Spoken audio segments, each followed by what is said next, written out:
The questions addressed in this video were sparked by the first 5 episodes in the Jazz Tactics playlist, which focuses on improvising on the blues.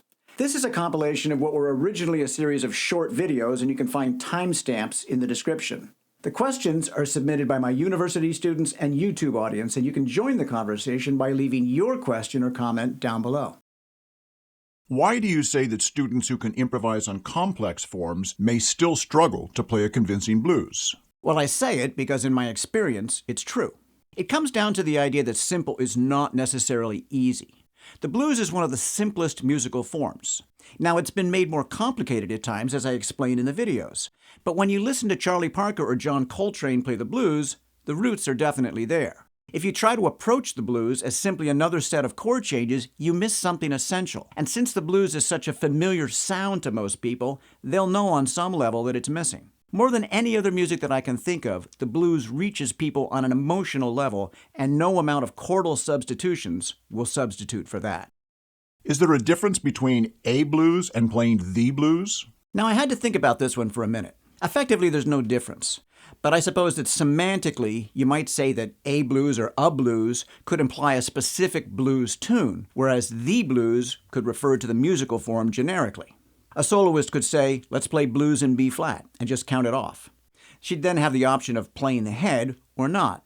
Now, you could potentially do the same thing with something like rhythm changes, but I think it's much less likely that you'd forego the head in that situation. So to me, it just shows the unique place that the blues occupies in our musical lineage. Despite a short and simple form, it's arguably more impactful than any other. Do you have to feel blue to play the blues? I think in the video I referenced the Simpsons episode, where Lisa complains to Bleeding Gums Murphy that playing the blues doesn't lift her spirits. And he replies, "The blues isn't about feeling better, it's about making other people feel worse and making a few bucks while you're at it." Now, certainly it's true that the blues originated from and expressed the suffering of an oppressed people. And the lyrics of traditional blues songs tend to focus on sorrowful themes. To a certain extent, that's reflected in the emotional feeling that I referred to in the last question. But as Billie Holiday once described it, there's both happy blues and sad blues. So I don't think you necessarily need to feel sad to play the blues, but you've got to feel something. Now, there's a broader point here as well, in that the goal of the artist is not to display technique, but to express and elicit emotion. What is a blues lick anyway? Can you use them in other kinds of tunes? In musical terms, a lick is a short phrase. A blues lick is most likely based on the blues scale. As I pointed out in one of the videos, regardless of how harmonically complex the soloist or the music is, when you play a blues lick, the audience always responds.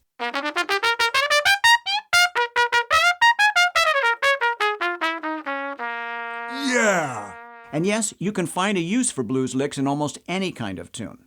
A real common spot might be over the 2/5 leading to the final 1 chord. There's something about playing a blues lick in that context that seems to bring it all home and create a sense of finality. It's the icing on the cake or the bow on the harmonic gift wrapping. Why does the blues scale sound so much more interesting than the minor pentatonic scale? I don't know as I'd characterize it as more interesting. The pattern of whole steps and minor thirds that make up the minor pentatonic scale lends itself to a wide range of application, and arguably more so than the blues scale. But the flat 5 that turns the pentatonic scale into a blues scale is a very colorful note. It's often called a blue note, like the flat third played against the major third of the 1 dominant chord. Blue notes are similar in that the pitch is more of an approximation. They're likely to be bent the way a vocalist might sing them. Now, in addition, the placement of the flat 5 between the 4th and the 5th introduces chromaticism into the line. The blues scale and the minor pentatonic scale are only 1 note different, but that 1 note makes more of a difference than you might expect, as the question suggests. If you can play the flat third against the major third in the 1 dominant chord, could you also play the major third on a 1 minor chord in a minor blues? Now, in music, you never want to say never. But overall, it'll be tricky to make the major third work on a minor chord. The flat 3 played against a dominant chord, the blue note, is really the essential sound of the blues. It's hard to explain why in theoretical terms. It's such a familiar sound to our ears that we just accept it.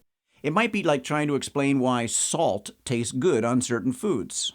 Now, I suppose you could say that the flat third, expressed as a sharp 9, is a common extension on a dominant chord, whereas the natural third is not any kind of extension, and it's more likely to be heard as a wrong note on a minor chord rather than an additional color.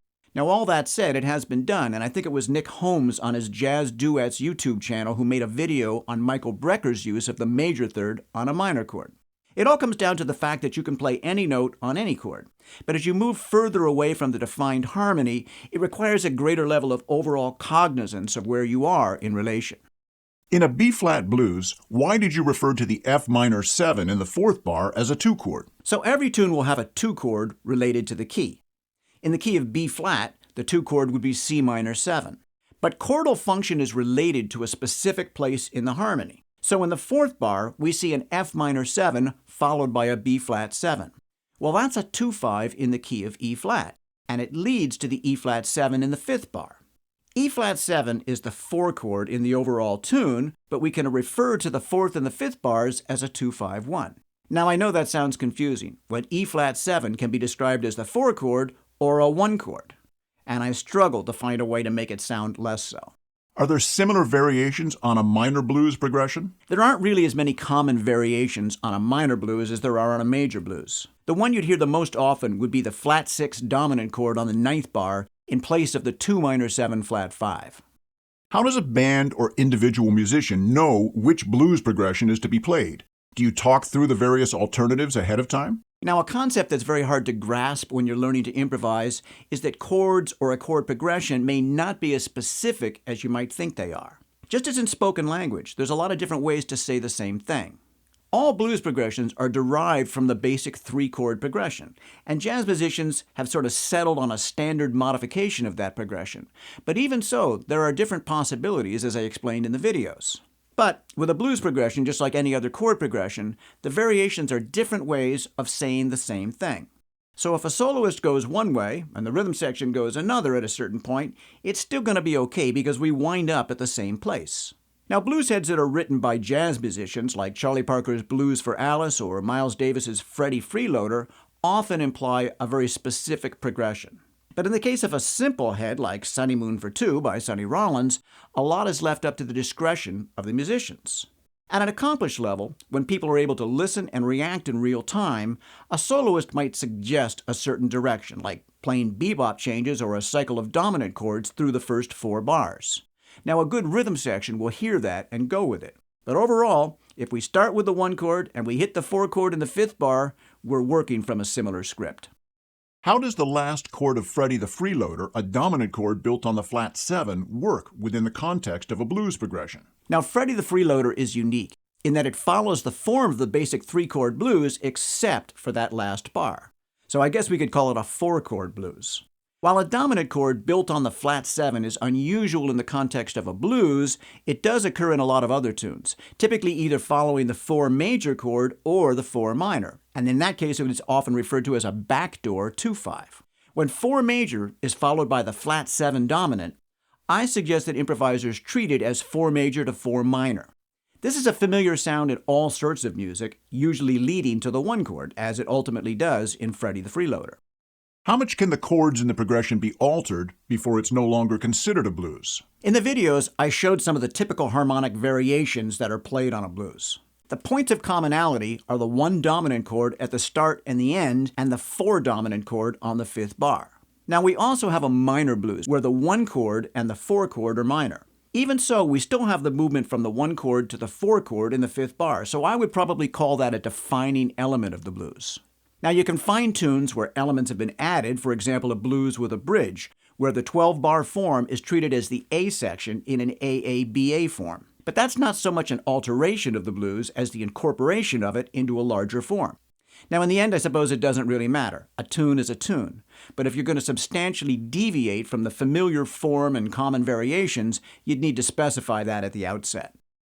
Why does the minor 6 pentatonic scale work well over the 4 chord in the blues? And why do you call it a minor 6 pentatonic when the scale has a natural 6? So I think I got that phrase from Jerry Bergonzi, and I don't know if he was the first to coin it. I understand the confusion in the term, but it's basically a shorthand way of describing a minor pentatonic scale with a 6 instead of the flat 7.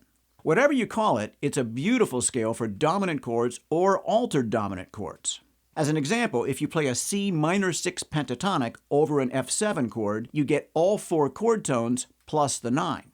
If you play the same scale over a B altered chord, you've got the third and the flat 7 that define that chord, plus 3 altered extensions. And all of that is packaged within the whole step and minor third intervallic pattern that makes the pentatonic scale so unique.